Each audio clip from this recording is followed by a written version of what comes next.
नमस्कार मित्रों। आज हम कपिल मुनि द्वारा प्रतिपादित सांख्य दर्शन के बारे में बात करेंगे।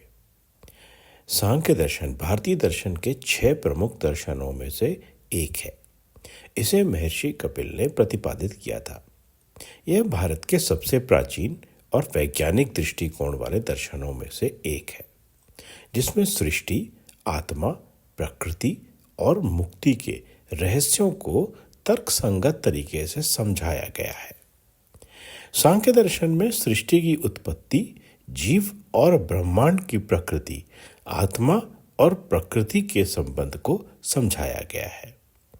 यह पूरी तरह तत्व ज्ञान अर्थात मेटाफिजिक्स और तर्क अर्थात लॉजिक पर आधारित है।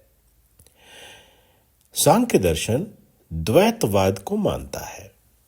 द्वैतवाद अर्थात पुरुष और प्रकृति के सिद्धांत को, जिसके अनुसार यह संसार 2 प्रमुख तत्वों से बना है। पुरुष जो शुद्ध चेतना है, इसे आत्मा भी कहते हैं। यह निष्क्रिय, निर्लिप्त और अविनाशी है। दूसरी प्रकृति, यह सृजन करने वाली शक्ति है, जिससे पूरा संसार निर्मित होता है। यह 3 गुणों से मिलकर बनती है, सत्व, रज और तम। सृष्टि तब उत्पन्न होती है जब पुरुष और प्रकृति का संयोग होता है, लेकिन वास्तव में पुरुष इसमें लिप्त नहीं होता। प्रकृति में 3 गुण होते हैं, सत्व, रज, तम। सत्व अर्थात प्योरिटी एंड नॉलेज, ज्ञान, प्रकाश और संतुलन का गुण। रज अर्थात एक्टिविटी एंड पैशन, क्रियाशीलता और ऊर्जा का गुण।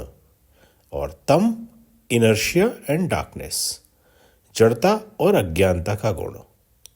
जब इन 3 गुणों में असंतुलन आता है, तब सृष्टि की रचना होती है। सबसे पहले महतत्व उत्पन्न होता है अर्थात बुद्धि, फिर अहंकार, फिर पंचमहाभूत, मन, इंद्रियां और तब संपूर्ण भौतिक संसार। अविद्या के कारण या अज्ञान के कारण आत्मा अपने को प्रकृति से जोड़ लेता है और संसार के दुखों में फंस जाता है। सच्चे ज्ञान के द्वारा पुरुष यह समझ जाता है कि वह प्रकृति से अलग है, और जब वह इस सत्य को जान लेता है, तब मोक्ष या कैवल्य, जिसे लिबरेशन कहते हैं, प्राप्त करता है। सांख्य दर्शन नास्तिक नहीं है, लेकिन इसमें ईश्वर का कोई विशेष स्थान नहीं है। इसमें कहा गया है कि सृष्टि ईश्वर के कारण नहीं, बल्कि प्रकृति के कारण उत्पन्न होती है, लेकिन यह आत्मा और पुनर्जन्म को स्वीकार करता है। सांख्य दर्शन के अनुसार सृष्टि 25 तत्वों से बनी है, और वे तत्व इस प्रकार हैं। पहला, पुरुष, आत्मा या कॉन्शियसनेस। दूसरा, प्रकृति या प्राइमोर्डियल मैटर। तीसरा, महतत्व, बुद्धि या इंटेलेक्ट। अहंकार, ईगो। 5वें से 9 पे ज्ञानेंद्रियां आती हैं, जैसे कि आंखें, कान, त्वचा, जिह्वा या जीभ और नाक या नासिका। 10वें से 14 तक हमारी 5 कर्मेंद्रियां हैं, जिसमें हमारे हाथ, पैर, वाणी, मलत्याग एवं जनेंद्रियां हैं। 16 से 20 पे हमारी 5 तन मात्राएं हैं, जिन्हें हम सटल एलिमेंट्स कहते हैं। ध्वनि, स्पर्श, आकार, स्वाद और खुशबू। 21 से 25 पे हमारे आते हैं पंच महाभूत अर्थात पृथ्वी, जल, अग्नि, वायु एवं आकाश। जब पुरुष इन 25 तत्वों से अलग अपने स्वरूप को पहचान लेता है, तब उसे मोक्ष प्राप्त होता है।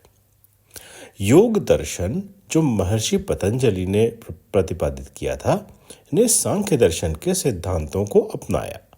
भगवत गीता में श्री कृष्ण ने सांख्य दर्शन के विचारों को समझाया है।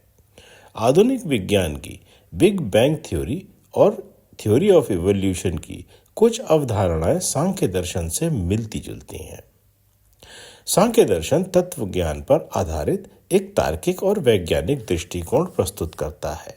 यह बताता है कि संसार प्रकृति के कारण चलता है और पुरुष या आत्मा इसमें सिर्फ साक्षी भाव से रहता है। सच्चे ज्ञान से आत्मा को बंधन से मुक्ति मिलती है। सारांश सुनने के लिए धन्यवाद।